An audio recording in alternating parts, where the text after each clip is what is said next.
Right, the South African Communist Party, the SACP's Central Committee meeting wrapped up in Braamfontein today. On top of that particular agenda for the party was the future of the GNU. The party is planned to renew their status as an independent political party, as well as the current simmering tensions between the United States and South Africa. Let's take you live to those proceedings. And caused retrenchments in the metal, engineering and steel industries in South Africa. That said, there are exports from other sectors that have benefited under AGOA duty-free benefits. Included in these exports are critical minerals, which are beneficiated in the US instead of locally being beneficiated in South Africa to drive manufacturing localization. The ongoing removal of AGOA duty-free benefits for South Africa by the US stands to favor the export of South Africa's critical minerals as raw materials for beneficiation in the US while suppressing industrialization in our country. The paradigm will perpetuate a colonial type and equal trade relationship where South Africa will increasingly export low-value raw materials significantly and import high-value finished products from the US. That is unfair. Our government and the working class must decisively resist this colonial-type trade relationship. To this end, the SACP will play its part. Our response must include considerations for export taxes on strategic minerals in favor of local beneficiation and industrialization of our economy. While it is important for the government to engage in efforts to maintain AGOA access, but only if its duty-free benefits for South African exports are not undermined by US tariff hikes and demands for concession, this must not come at the expense of workers and domestic production, as well as broader industrialization imperative.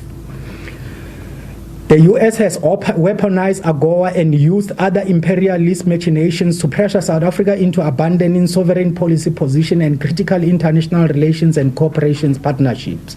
This has included pressure on South Africa to cut ties with BRICS partners, particularly China and Russia, as well as with Iran, which has joined the now expanded BRICS Plus community of countries. On 2 April 2025, Mr. Jackson of the US House of Representatives introduced a bill calling for sanctions against South African government leaders targeting the ANC. This is not new. It is substantively similar to the Democrat and Republican bipartisan bill submitted to the same House on 6 February 2024. The Central Committee strongly condemned the U.S. imperialist machinations. As the two imperialist bills do, the U.S. has attacked South Africa's principled support for Palestinian freedom and justice. The hostility by U.S. lawmakers and leaders intensified after South Africa brought the apartheid Israeli settler regime to the International Court of Justice on 29 December 2023. Our government took this step, which the SACP called for and unwaveringly supports, to seek accountability for the genocide committed by Israel in Gaza, Palestine. Since 7 October 2023, the US-backed apartheid Israeli settler regime has killed over 50,669 Palestinians, injured over 115,225, and destroyed houses, water, health, education, roads, and other human development and critical economic and social infrastructure. Yet the US continues to support Israeli impunity. On 21 March 2024, South Africa's Human Rights Day, the Daily Maverick, in its coverage of U.S. imperialist agenda, acclaimed, we quote, that a bill that will call on the U.S. government to comprehensively review U.S. relations with South Africa crossed its first legislative hurdle on Wednesday when it passed the House of Representative Foreign Affairs Committee on a voice note. Close quote. The Daily Maverick was referring to the Democrat and Republican factions of U.S. imperialism's bipartisan bill submitted on 6 February 2024. The imperialist hostility by the U.S. towards South Africa has recently been reinforced by the Donald Trump administration following his return to office as the regime's president. The SACP reaffirms we will not surrender our hard-won national independence, democratic sovereignty, and fundamental right to self-determination, even if Trump sides with the beneficiaries of colonial and apartheid oppression in South Africa, while the formerly oppressed majority still do not have their land back. South Africa continues to be gripped by a deep and violent crisis of gender-based violence, with rape rates among the highest in the world. The persistent brutality against women and children is a stain on the conscience of our society and a glaring indictment of our state institution. The slow pace of investigations, the constant re-traumatization of survivors, and the gross mishandling of cases by law enforcement agencies reflect a systemic failure that reinforces patriarchal violence rather than uprooting it. Nowhere is this more apparent than in the shameful acquittal of Timothy Omotoso, a man accused by multiple survivors of heinous sexual abuse in a case where a key whistleblower has now been shot dead. The SACP condemns this failure with the contempt it deserves, and we reaffirm our militant commitment to building a socialist society where the safety, dignity, and liberation of women and gender-oppressed people are non-negotiable pillars of revolutionary transformation. The SACP rejects the ill-considered decision to invite Volodymyr Zelensky to South Africa. This move must be reversed without delay. Zelensky's term as president of Ukraine has expired. No new elections have taken place in Ukraine, unlike in Russia, rendering his status illegitimate. He remains a puppet of the US-led imperialist bloc, serving the interests of the NATO political, economic, ideological, and war machinery. His invitation has the effect of placing our country on the wrong side of history and the global class struggle. The SACP stands in militant internationalist solidarity with the oppressed people of the world, with the people of Swaziland fighting heroically for democratic change against monarchical dictatorship, with the working class and poor of Sudan demanding an end to the war, with the people of Western Sahara resisting colonial occupation by Morocco, with the people of Syria and anti-imperialist axis of resistance in the Middle East, including Iran and Lebanon, resisting aggression from the apartheid Israeli settler regime and its imperialist patron, the US.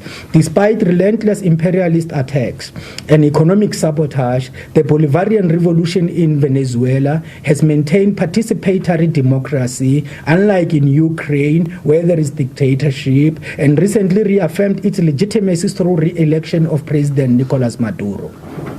We pledge our solidarity with the people of Venezuela against imperialist aggression and machination. Further, the SACP reaffirms its unwavering solidarity with the Palestinian people and with the broader resistance forces in Syria, Lebanon, and across the region. Zionism is a form of settler colonialism that must be confronted with sustained international resistance. The SACP will deepen ties with the Communist Party of Vietnam and the People's Republic of Vietnam, whose continued advances in socialist development remain a beacon of anti-imperialist resistance.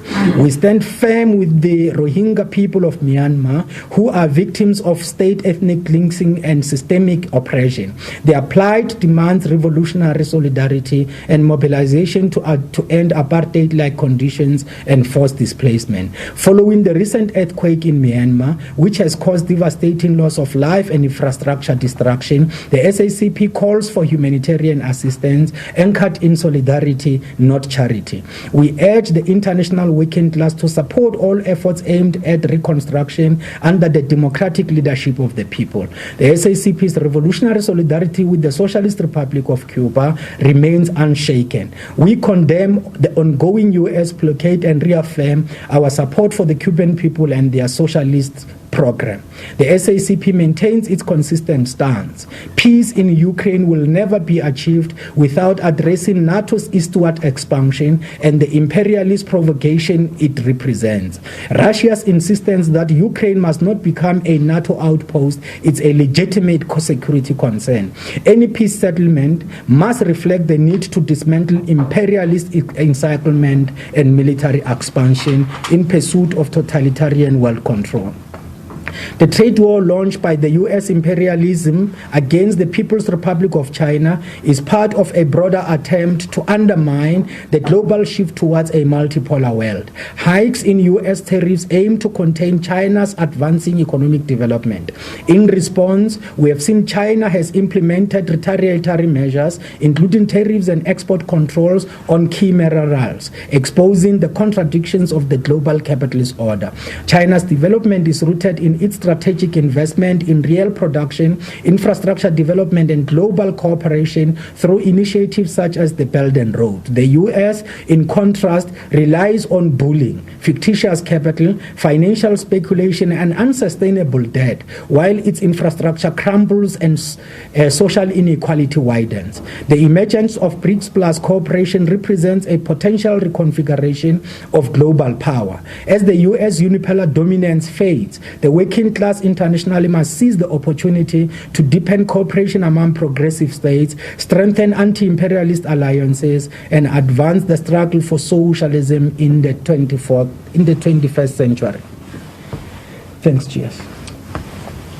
Yeah, thank you. You can continue to chair the meeting. All right, we're going to come out of those live proceedings there where the SACP was wrapping up its Central Committee meeting, and that was basically a report back on some of their discussions as well as meetings on the agenda, namely current tensions with the United States, as well as where the party has urged South Africa to actually remove itself from colonial imperialist bullying, and they condemned also the handling of the Omodoso case, citing the rogue state of lawlessness where our citizens are actually burdened by its seemingly continued crime-free zone. We're going